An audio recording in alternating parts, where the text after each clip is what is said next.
Hi, Matt. I thought since you're into storytelling, we'd make a quick story of what we did yesterday. So we started out defining a sales stage process to help you increase sales performance. Here's a couple things we're seeing from other elite SaaS sales organizations. First, they have a defined sales motion. They value sell with metrics. They're aligned with the buyers, but they're not buyer led, and they end up with a prescriptive process. Let's take a look at kind of that continuum of buyer led over to prescriptive.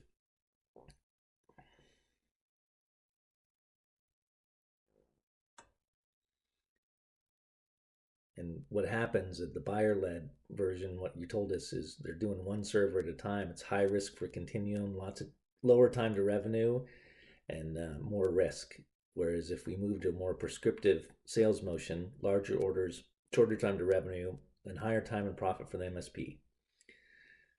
So pulled your photo from LinkedIn. And the key thing is, first, where are you at on that above line? I think we kind of figured out you're more on the buyer led. So let's take a look at a graph of kind of what's happening to you in that scenario.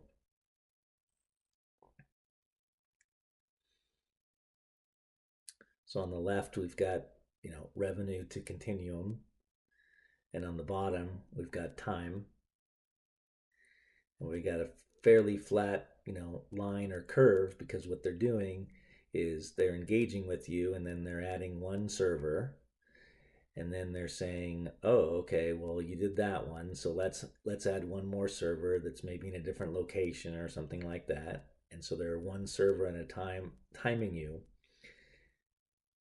And the problem with that, as we discussed earlier, was, if anything goes wrong, they can stop the fulfillment because of your model. The MSP really isn't fully engaged. They're just testing you out. There's high risk and high support costs.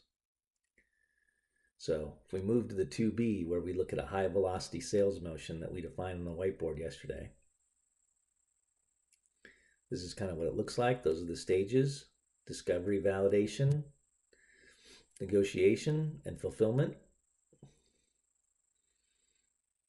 The way that looks in a little bit more detail that we mapped out on the whiteboard is the motion playbook with the activities and the how-tos.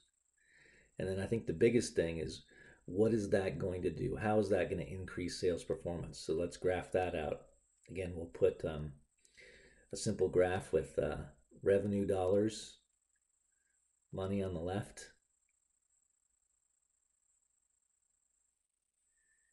and our good friend time on the bottom.